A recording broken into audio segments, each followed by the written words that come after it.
Hey everyone, it's that time again, that time where I give a shout out to some amazing articles, amazing videos, the essential reading.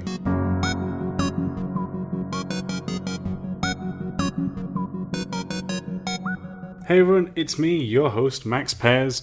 I'm glad that you are joining me, and hopefully you're playing and or making the games that you all love. So it has been another great month, and for those of you who are regular listeners, you know that the beginning of the month is always where I recommend some great reading materials for all of you, because it's important to share information and constantly learn. I always think that's very, very important. So I think that it's always great that we do this because, again, I do not know everything, and it is my journey as well as yours, where we're trying to learn as much as possible. In order for us to all grow, that means that we have to take in and learn as much as possible. Oops, I think I did something with the mic. Okay, I thought I got scared then. I swear I messed up the mic. But anyway, now that we've got that, let's get on to business of this.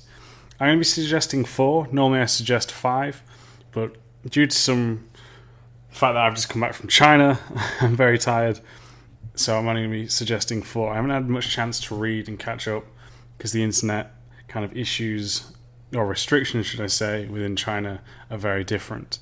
So without further ado, we're going to actually get on to the very first one. Now this one is by Andrew Yoder, and this is The Door Problem of Combat Design.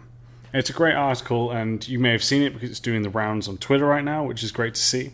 And this is breaking down how you use doors in combats, and sometimes the frustrations of placing in a door, how that can cause problems in your level design, and how to best design around that. As I said, this one's doing its round on Twitter, and I'm really enjoying it. I think also just the layout of this article is really impressive. Some great stuff using GIFs, there's 2D maps.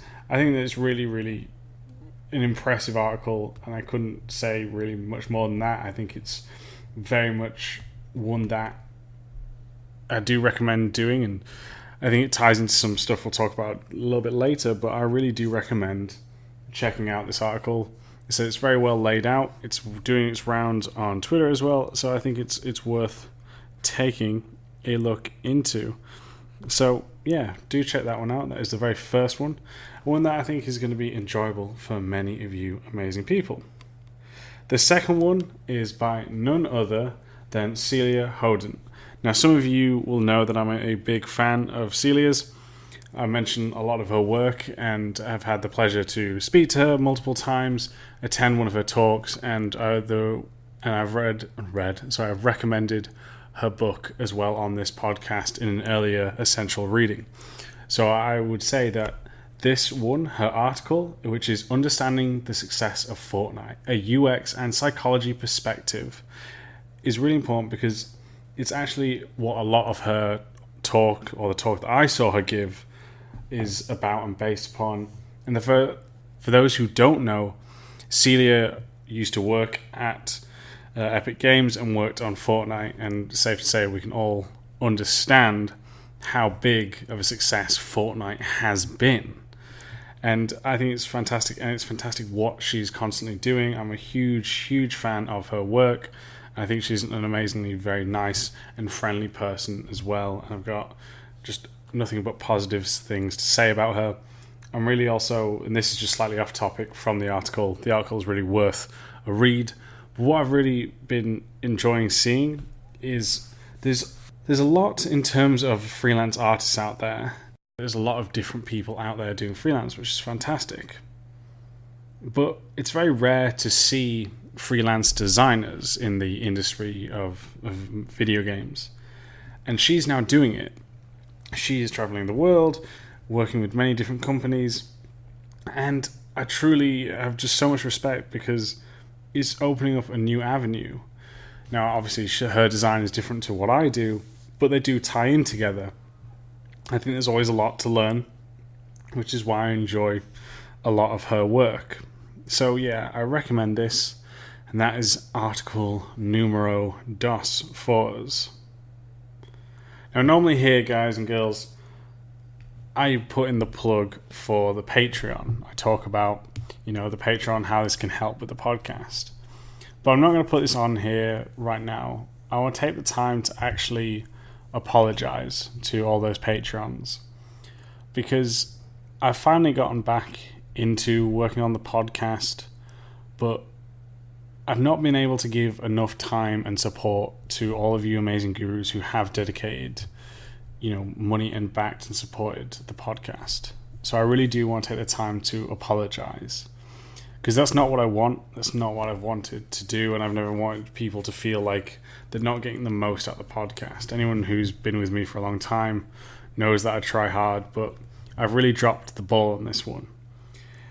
And I can't really say much more other than I'm sorry. The reasons are, obviously I had family issues for the beginning half of the year, and now that I'm just coming out of it, work is still going through a crazy period.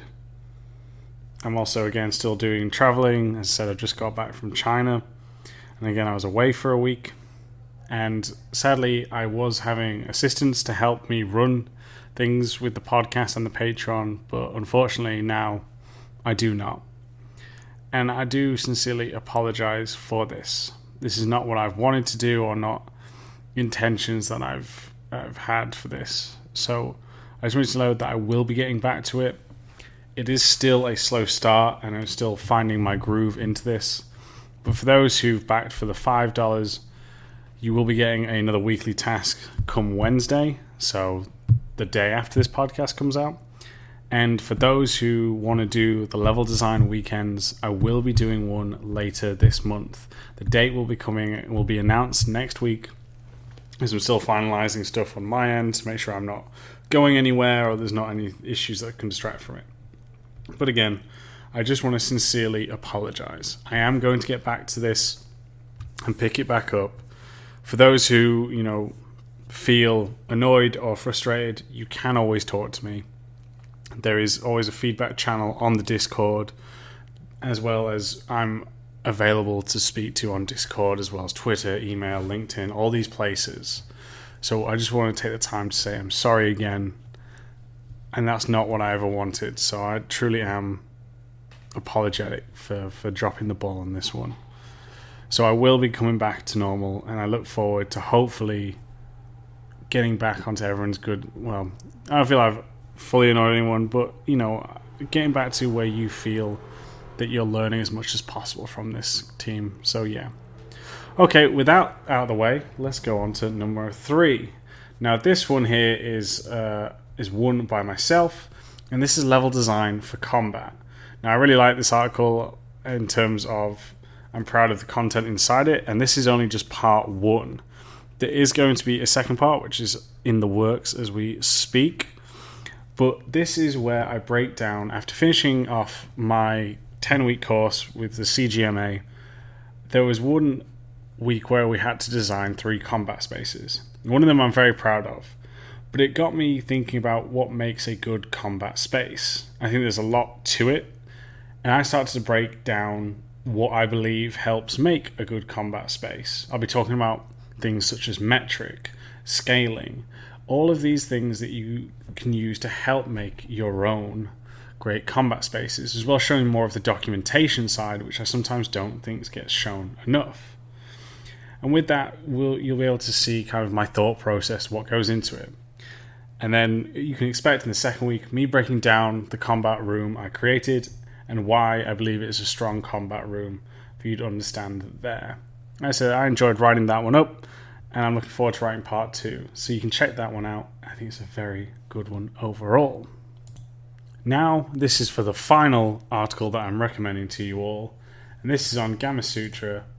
This is Storytelling with Game Consequences by Sade Chen. I really do hope I've pronounced the name correctly. Sorry if I have not, sincerely. And she's breaking down a talk and discussion about the game 1 Hour, 1 Life. Talking about how this helps to have a story have a real impact, because your character, if you haven't played it, I have not played it, I've seen friends play it and I've heard it been discussed, but breaking down that you meet up with people you've never met before, you start off as a child and you're randomly given to other players and they have to cater for you, and then you work as a tribe to try to survive for as long as possible. And in that, you can kind of have consequences in terms of how do you, as a society, start with random players. And not only that, but there have been consequences to your choices. So if you do have a kid that is another player and you are a neglectful parent, then that player will die and not survive. So maybe you need to keep them alive in order for the village, the tribe to prosper, in showing how these mechanics come together to have real consequences on a game, because it's not just you killing off another player. Like we said, there could be some more resources that were going to be sourced from this player. It's a very interesting talk, and it's one that I've really enjoyed because, again, I think some of the best narratives that you can do in games is represented by the mechanics themselves. So I really love that one. I think it's a really cool one, and mentioned about branching narrative and other aspects to it as well. Again, I'm not here to quote their work because I think it's important that you go see it, because these people who wrote these articles, written these articles, are amazing developers and worth checking out. Now this here is where I'm going to wrap it up. It is slightly shorter, but again, I'm tired. I've still got to go cook food and then get up early for the gym because the food in China was delicious, but I do not want to add on extra weight because of it. So, okay everyone, I do hope that you've enjoyed this article and that you're enjoying that I'm now getting back into the habit again of posting regularly. If you do want to reach out to me, you can do so on Twitter @MaxPairs, or you can email in to the show, leveldesignlobby@gmail.com. As well, you can support the show on patreon.com/leveldesignlobby. And yeah, I hope you have enjoyed this. I'll catch up with you all next time.